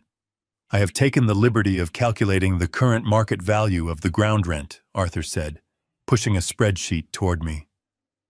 Malibu beachfront property has appreciated significantly since '98. Based on the square footage and the exclusivity of the location, the fair market rent for the land alone is $60,000 a month. I looked at the number. 60,000. It was staggering. And the taxes, I asked. Arthur smiled a dry, thin smile. Under the triple net terms of the original lease, the tenant is responsible for all property taxes on the land. Since you were both the tenant and the landlord effectively, you paid them. But now the tenant is Veronica. And since the lease has been terminated due to breach of transfer terms, the trust is entitled to claw back the last 10 years of property taxes as a penalty for the lease violation. I looked at the total at the bottom of the page. $500,000 in back taxes immediately due, plus the first month's rent, plus a security deposit. She will owe the trust nearly $750,000 by midnight tomorrow, I said. And if she cannot pay, Arthur said, closing the folder, the trust has the right to seize the improvements. The house, the furniture, everything on the land to satisfy the debt. She doesn't have the money, I said. I gave her $2 million, but she has likely already spent half of it on paying off her own debts and putting deposits down on her new life. She won't have the liquidity. Then she will be evicted, Arthur said simply. It is a mathematical certainty. I took a sip of the black coffee. It was bitter and hot. Serve her, Arthur, I said. Serve her at 1 minute past midnight. I want her to be sleeping in that bed, thinking she owns the world when the doorbell rings. Arthur nodded. We have a process server on retainer. He is very discreet and very persistent. He will deliver the package to the Malibu address and the New York address simultaneously. I reached across the table and shook Arthur's hand. His grip was surprisingly strong. Thank you, Arthur, for keeping this safe, for all these years. Arthur looked at me, his expression softening slightly. You built a fortress, Harrison, he said. You just forgot to live in it. Now you are using the bricks to bury your enemies. It is a valid strategy. I stood up, taking the metal box back. It is not about burying her, Arthur, I said. It is about digging my son out. I walked out of the diner, leaving Arthur to his tea and his calculations. The sky was beginning to turn gray in the east. A new day was coming. The day Veronica Clark would find out that gravity is a very harsh mistress. I drove back to the apartment, feeling the vibration of the engine in my bones. I wasn't tired anymore. I was electrified. I had given her the rope. I had watched her tie the knot. Now all I had to do was kick the chair away. When I got back to the apartment, Leo was awake, sitting on the couch, staring at the wall. Where did you go? He asked, not looking at me. I went to work, Leo, I said, walking into the kitchen to make him breakfast. I went to get our life back. He didn't ask what I meant. He just shook his head and turned away. He didn't believe me. Not yet. But he would. By tomorrow morning, he would understand everything. I sat down at the small dining table and watched the sun come up over the parking lot. The light hit the peeling paint and the cracked asphalt, making everything look stark and ugly. But for the first time since this nightmare began, the ugliness didn't bother me, because I knew it was temporary. The clock was ticking, tick, tick, tick.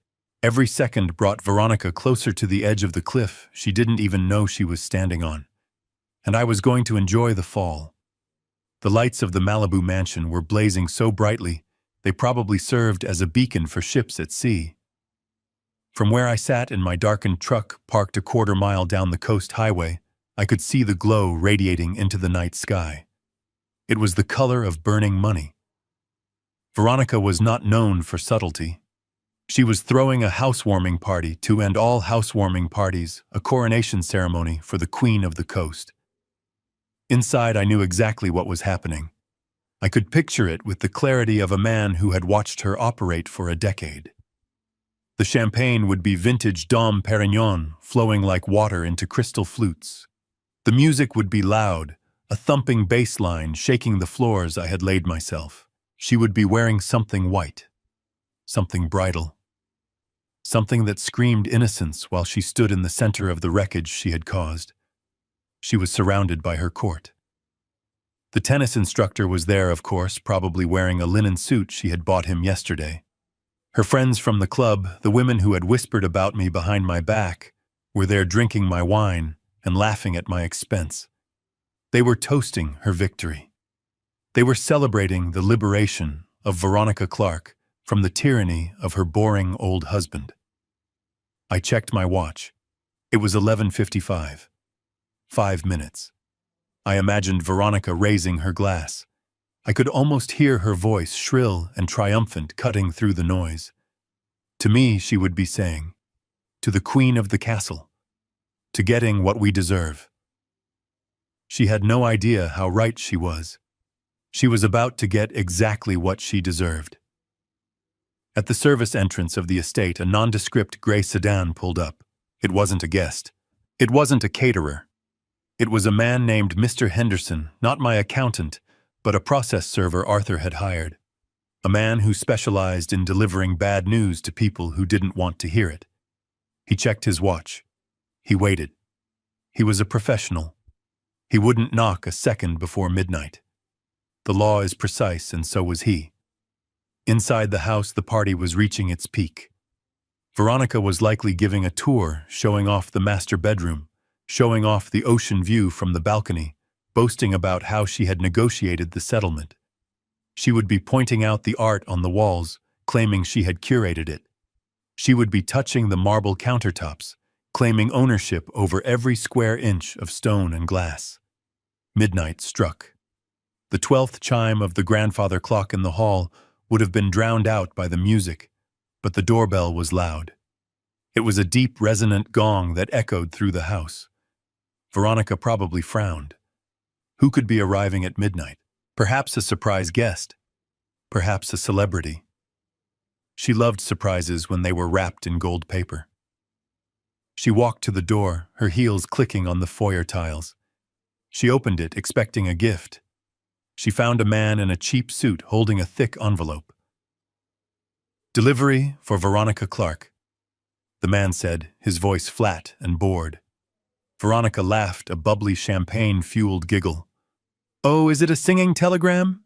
Did Harrison send a final pathetic plea? Or is it from you girls?" She looked back at her friends who were crowding the hallway, curious about the late-night visitor. "Sign here, please," the man said, holding out a clipboard. She signed with a flourish. "Veronica Clark. The signature of the lady of the manor. The signature of the owner." She took the envelope.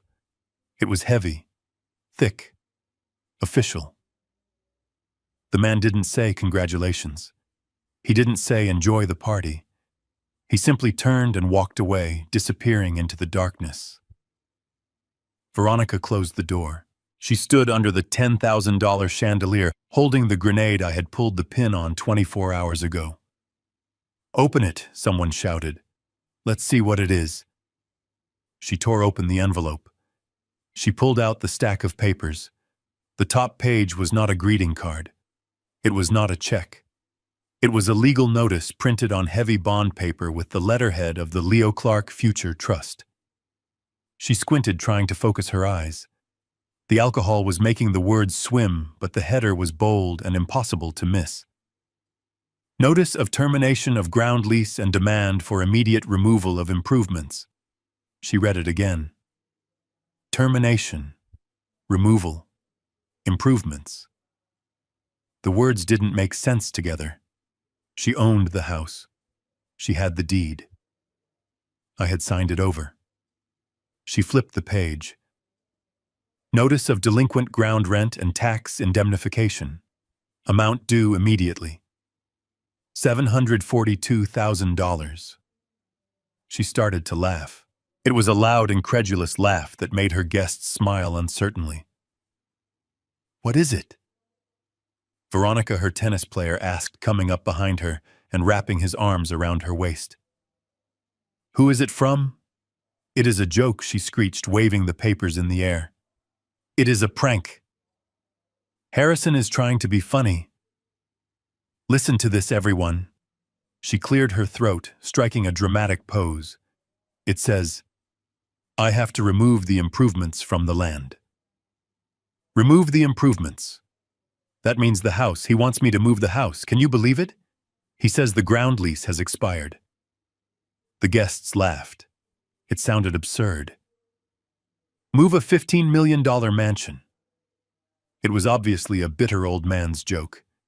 He thinks he can scare me, she shouted, her voice rising with hysteria. He thinks he can ruin my night with fake legal papers. I own this house, Harrison. I have the deed. I have the keys. You gave it to me. She looked at the papers again, her eyes scanning the dense legal text. Pursuant to the terms of the 1998 trust agreement, ownership of the physical structure does not convey ownership of the underlying real property. Eviction proceedings will commence in 48 hours. She stopped laughing. A flicker of doubt crossed her face, just a shadow, but she pushed it away. She was the winner. Winners don't get evicted. This is garbage, she announced. Absolute garbage. He is just jealous. He is sitting in some sad little apartment wishing he was here, and he sent this to annoy me. Well, it won't work. She grabbed the stack of papers with both hands. The thick bond paper resisted, but she was fueled by rage and adrenaline. She ripped them in half. The sound was loud like a gunshot in the foyer. I am the queen of this castle, she screamed, throwing the torn pieces into the air like confetti. No one tells me to leave. No one. Her friends cheered. They clapped. They toasted her defiance. They didn't know they were cheering for a woman who had just torn up her own eviction notice. They didn't know that ignorance of the law is not a defense, especially when the law is coming for your throat. Veronica turned to her lover and kissed him hard, desperate to prove that she was in control, desperate to prove that the piece of paper meant nothing. Turn the music up, she commanded. Let's dance. The bass thumped again. The party resumed.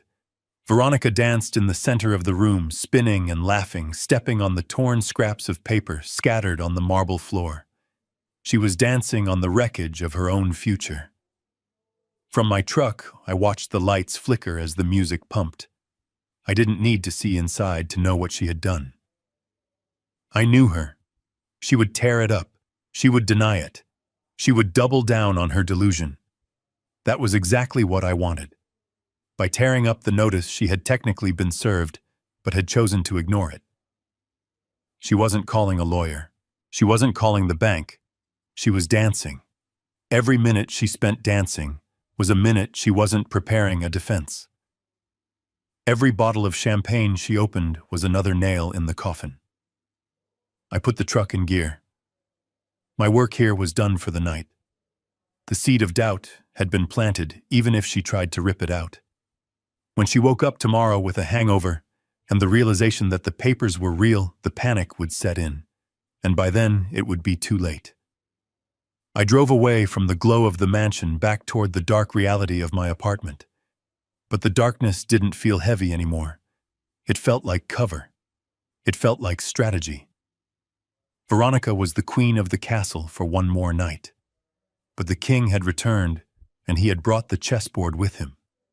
And she didn't even know she was already in checkmate. The courtroom was cold and smelled of floor wax and old wood, the distinct scent of a place where lives are disassembled and assets are divided. Veronica sat at the plaintiff's table looking less like a grieving divorcee and more like a avenging angel. She was wearing a black dress that cost more than my first 3 cars combined, and her face was set in a mask of righteous indignation. Beside her, Richard Sterling was arranging his papers with the confidence of a man who believes he has already won the lottery and is just waiting for the check to clear. They had sued me. It was a bold move. After tearing up the eviction notice at her party, Veronica had gone on the offensive. She filed an emergency motion for a restraining order and a civil suit for harassment, claiming that I was using fraudulent legal documents to terrorize her in her own home. She wanted the judge to hold me in contempt. She wanted damages. She wanted to strip the last shred of dignity I had left. I sat at the defendant's table with Sarah. We didn't have stacks of files. We didn't have a team of paralegals. We just had the battered metal box from my apartment sitting between us. The judge was a stern woman named Judge Patterson, who looked like she had no patience for rich people squabbling over beach houses. She peered over her glasses at Richard. "Mr. Sterling," she said, her voice dry, "you are alleging that the defendant, Mr. Clark, has engaged in a campaign of harassment by serving your client with fake eviction notices for a property she legally owns. Is that correct?" Richard stood up, buttoning his jacket. He smiled that shark smile. "That is correct, Your Honor. Just 3 days ago, Mr. Clark signed a binding settlement agreement transferring full ownership of the Malibu estate and the New York penthouse to my client. We have the signed deeds right here." He gave her the keys. He walked away. And then, in a fit of seller's remorse, or perhaps just spite, he hired a process server to disrupt her housewarming party with these absurd documents, claiming she has no right to be there. It is emotional abuse, Your Honor. It is a desperate attempt to claw back what he legally signed away. He walked to the bench and handed the judge the settlement agreement. "Here is the transfer of title, Your Honor, signed by Harrison Clark. It grants Veronica Clark 100% ownership of the residence at 1088 Malibu Road. It is airtight." Judge Patterson scanned the document. She looked at me. "Mr. Clark," she said, "did you sign this document?" I stood up slowly. My knees popped in the quiet room. I didn't look at Veronica. I looked straight at the bench. "Yes, Your Honor," I said. "I signed it. I transferred ownership of the structure to my ex-wife. I gave her the house." "Then what is this?" Richard interrupted, waving the torn eviction notice in the air. "Why are you sending her eviction notices for a house you admit you gave her?" "Because," I said, my voice rising just enough to cut through his theatrics, "owning the house is not the same thing as owning the land it sits on." The room went silent. Richard frowned. He looked at the deed in his hand, then back at me. "What are you talking about?" he scoffed. "It is real estate. The land and the house are one and the same." "Not in this case," I said. I opened the metal box. I took out the yellowed file from 1998. I walked to the bench and placed it next to Richard's papers. "Your Honor, if you will look at the document labeled Trust Deed and Ground Lease, you will see that 25 years ago I severed the estate.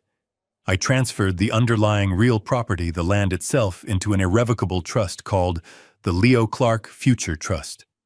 I did this to protect the asset for my heirs." Sarah stood up and handed a copy to Richard. He took it, his hands shaking slightly. He began to read, his eyes darting back and forth across the page. I continued speaking to the judge. The entity that owned the physical structure, the house, the pool, the garage, signed a 25-year ground lease with the trust. That lease, Your Honor, contained a specific clause regarding the transfer of the structure. It states that if the structure is transferred to a non-blood relative, the ground lease does not automatically transfer.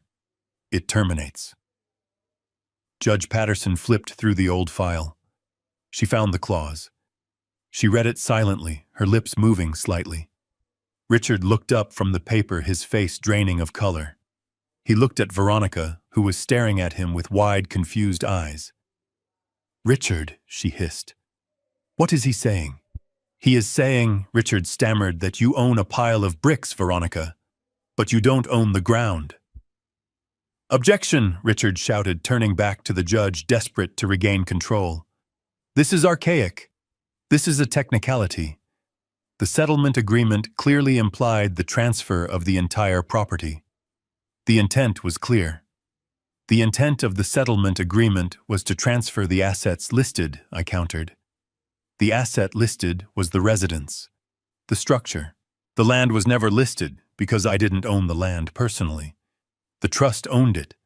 I could not give her what was not mine to give. Judge Patterson looked up from the documents. She took off her glasses. She looked at Richard with a mixture of pity and annoyance. Mr. Sterling, she said, did you do a title search on the underlying land before you advised your client to sign the settlement? Richard opened his mouth, but no sound came out. He hadn't. He had seen the deed to the house and assumed it included the land. It was a rookie mistake, a mistake born of arrogance. No, Your Honor, he whispered. The judge turned to me. Mr. Clark is the trust currently the legal owner of the parcel in question. Yes, Your Honor. And has the ground lease expired? It expired at midnight on the date of the transfer, Your Honor. The notice served to Ms. Clark was a formal notification of lease termination and a demand to surrender the land or enter into a new lease agreement. Judge Patterson nodded. She picked up her gavel. This court finds that the documents presented by the defendant are valid. The separation of land and improvement is a legal and binding structure common in commercial real estate, and perfectly legal in residential cases if properly documented, which this appears to be. She looked at Veronica. Ms. Clark, you are the legal owner of the house. However, you have no legal right to occupy the land beneath it. As of midnight 2 nights ago, you are technically trespassing on private property owned by the Leo Clark Future Trust. Veronica stood up, her chair scraping loudly. Trespassing, she screamed. It is my house. He gave it to me. I have the keys. You have the keys to a building, ma'am, the judge said, her voice hard. But that building is parked on someone else's lot, and that someone else has the right to ask you to move it. Move it! Veronica shrieked. It is a $15 million mansion. How am I supposed to move it? That is not the court's problem, the judge said. The owner of the land has the right to demand a clean lot, or they have the right to charge you rent for the privilege of keeping your house there. Judge Patterson banged the gavel. The sound was like a gunshot. Case dismissed. The harassment suit is baseless. The eviction notice stands.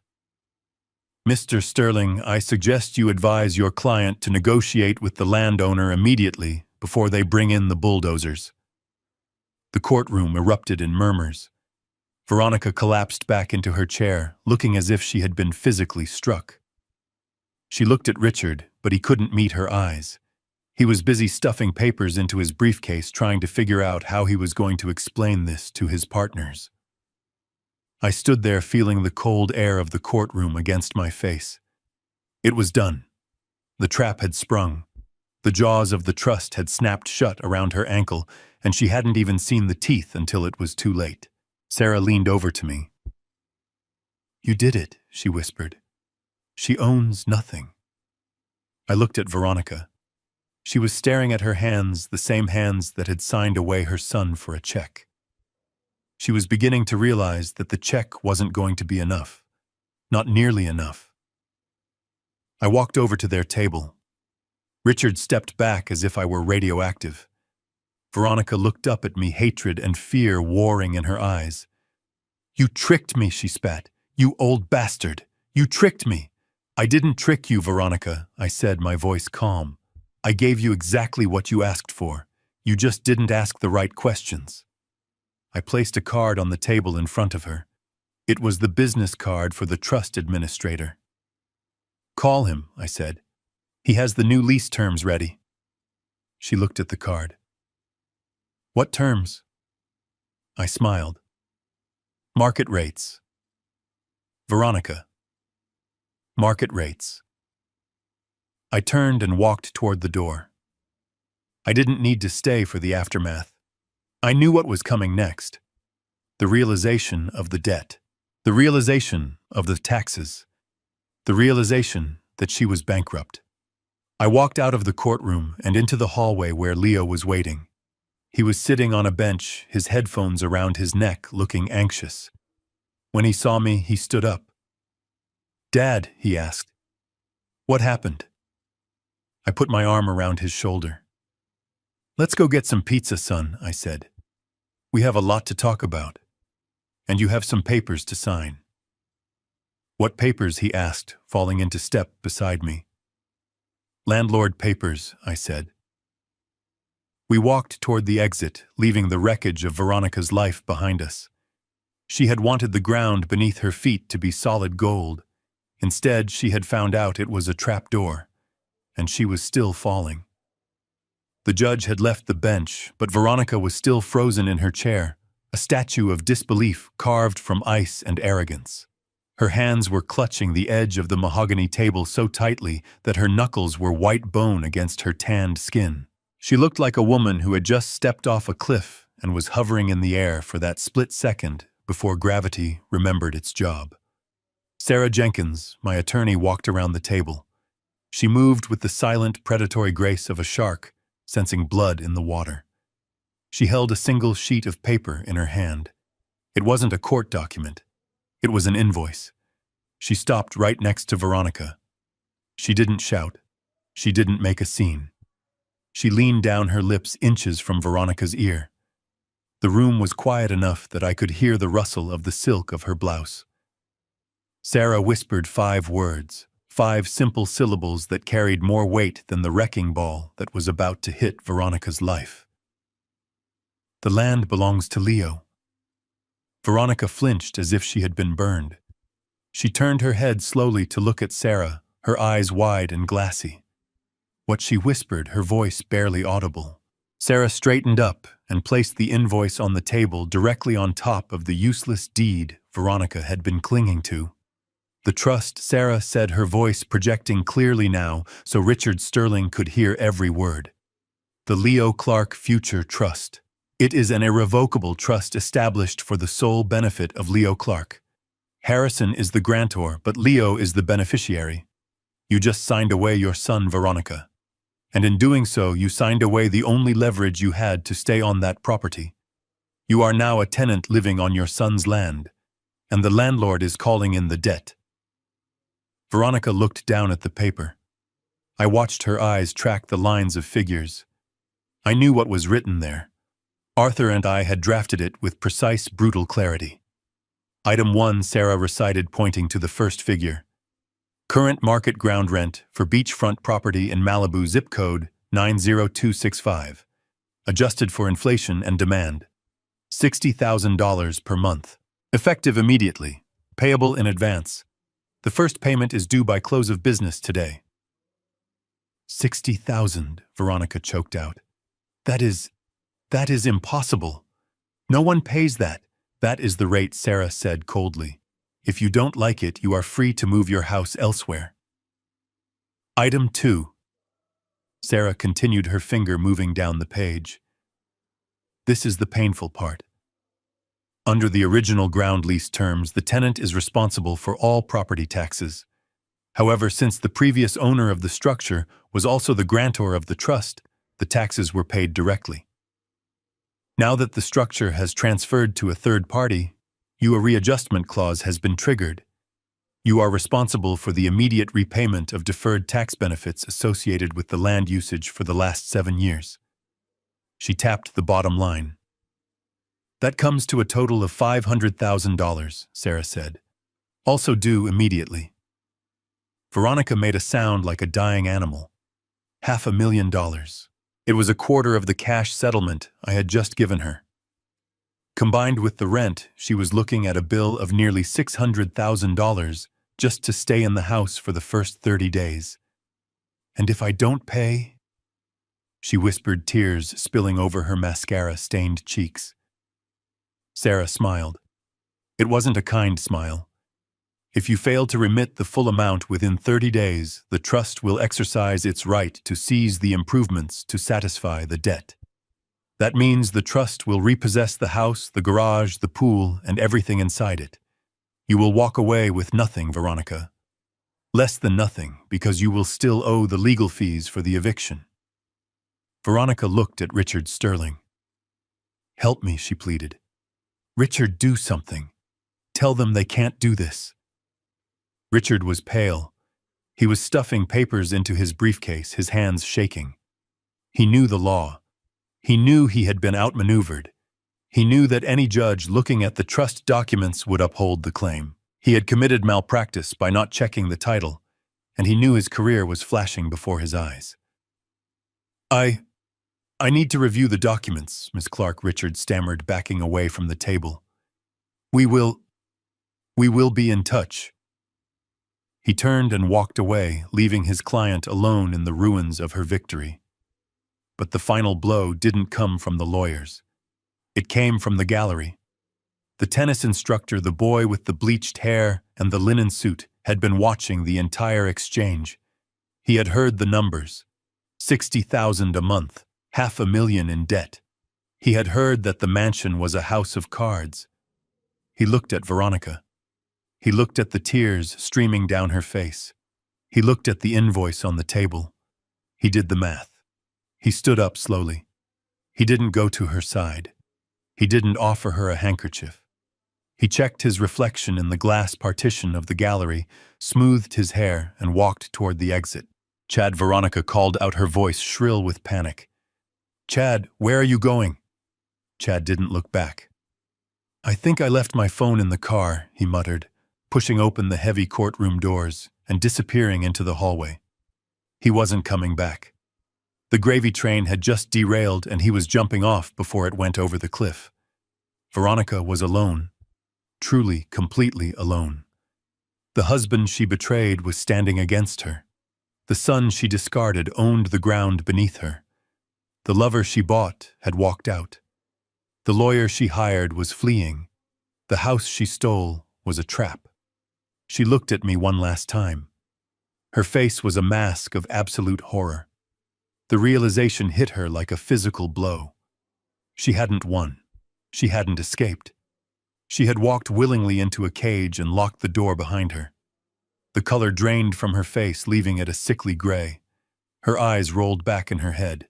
Her hands clawed at the air, as if trying to grab onto something solid, but there was nothing there. She screamed. It was a high, piercing sound of pure despair that echoed off the high ceilings of the courtroom. And then her knees gave out. She crumpled to the floor in a heap of expensive black silk and gold jewelry. The bailiff moved forward, calling for a medic. Sarah stepped back, avoiding the falling woman with a look of distaste. I watched her fall. I watched the woman who had terrorized my son collapse under the weight of her own greed. I didn't feel joy. I didn't feel triumph. I just felt a heavy sense of completion. The balance sheet was finally zeroed out. The debt was paid. I turned to Sarah. "Send the bill to her hospital room," I said. "And make sure Arthur files the lien on the cars by 5 o'clock. I don't want her selling a Porsche to pay the rent." Sarah nodded, closing her briefcase. "Consider it done, Harrison." I walked away from the commotion. I walked away from the woman on the floor. I walked toward the door where my son was waiting. The air in the hallway was fresh and cool. It smelled of freedom. The land belonged to Leo. The future belonged to Leo. And for the first time in a long time, I could breathe.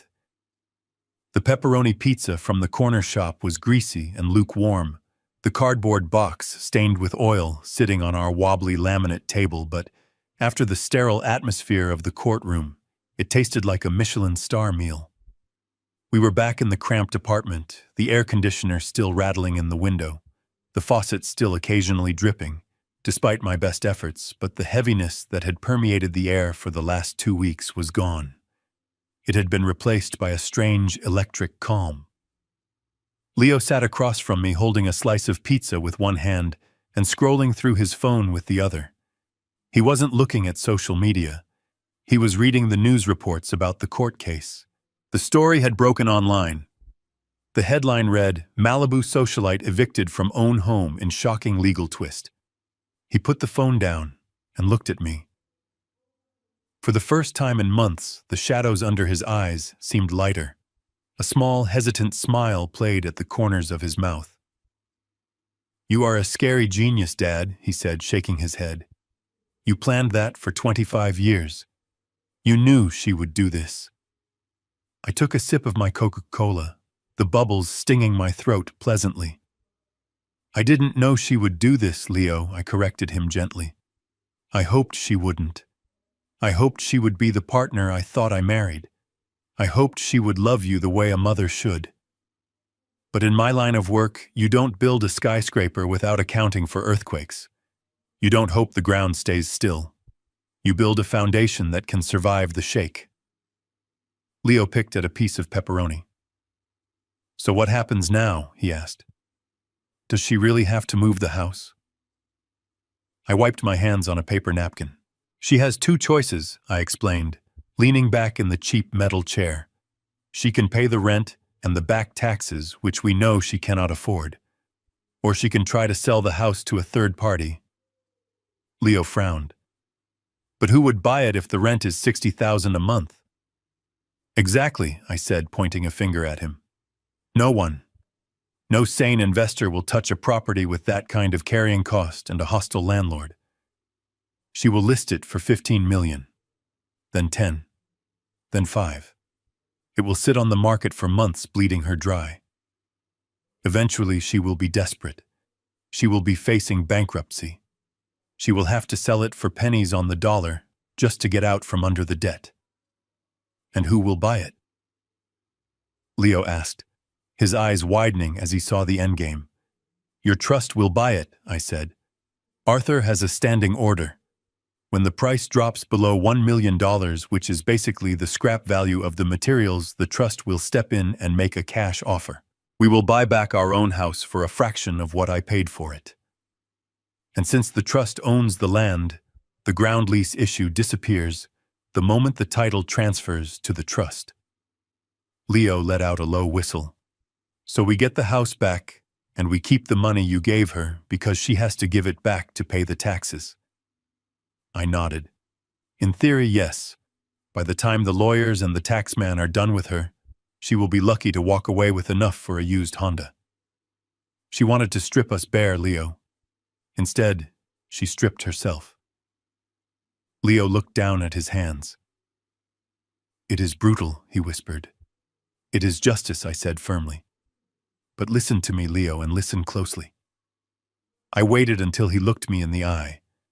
"This money, this house, this power you now hold as the beneficiary of the trust. It is not a toy. It is not for buying sports cars or impressing girls or looking down on people. You saw what greed did to your mother. You saw how it ate her alive." I tapped the table for emphasis. "The income from the ground rent until we buy the house back will not go into your pocket. It goes into a sub-account for your education. After that, any surplus goes to the Hector Vance Foundation for homeless families. You will not see a dime of discretionary spending money until you graduate college with a degree and a job. You will drive this truck. You will work summers. Do you understand?" Leo didn't argue. He didn't complain. He looked at me with a maturity that hadn't been there yesterday. He had grown up in that courtroom. He had seen the face of the devil, and he had seen the sword of justice, and he understood the difference. "Understand, Dad," he said. "I don't want to be like her. I want to be like you." I felt a lump in my throat that no amount of soda could wash away. "Don't be like me, son," I said softly. "Be better than me." I waited too long to act. "I let her hurt you because I was trying to keep the peace. You be stronger. You stand up for yourself sooner." Leo picked up his can of Coke. He held it out across the table. "To the ground beneath our feet," he said.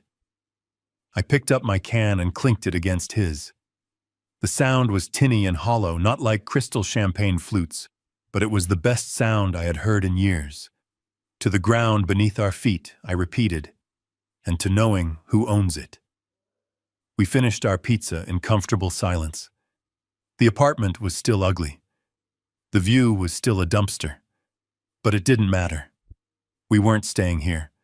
And we weren't going back to the mansion either, not really. We were going forward. I looked out the window. The sun was setting over the city, casting long shadows across the parking lot. I thought of Veronica probably waking up in a hospital room right now, realizing that her life was over. I felt a moment of pity, just a flicker, and then it was gone. She had made her choices. I looked at Leo. He was laughing at something on his phone, a genuine teenage laugh. He was safe. He was protected. He was going to be okay. I leaned back in my chair and closed my eyes.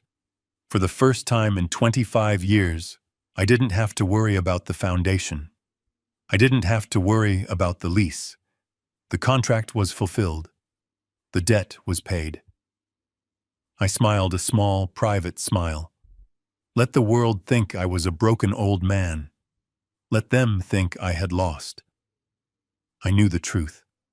I had just closed the biggest deal of my life, and the profit wasn't measured in dollars. It was sitting right across the table from me, finishing his crust. Life, I decided, was going to be just fine. Harrison's story teaches us that true power is silent. Veronica chased the glitter of assets but ignored the foundation, proving that greed makes you blind to the ground beneath your feet. In negotiations and in life, the person who speaks first often loses, but the one who prepares decades in advance always wins. Real wealth is not the mansion you display to the world, but the legacy you protect for your children. Never mistake silence for weakness, because while the loud are busy celebrating their temporary victories, the wise are quietly owning the land they stand on. If you enjoyed seeing justice served cold, please hit that like button to support the channel. Subscribe and turn on notifications so you never miss a story of karma striking back. Let me know in the comments, would you have waited 25 years to spring the trap? See you in the next story.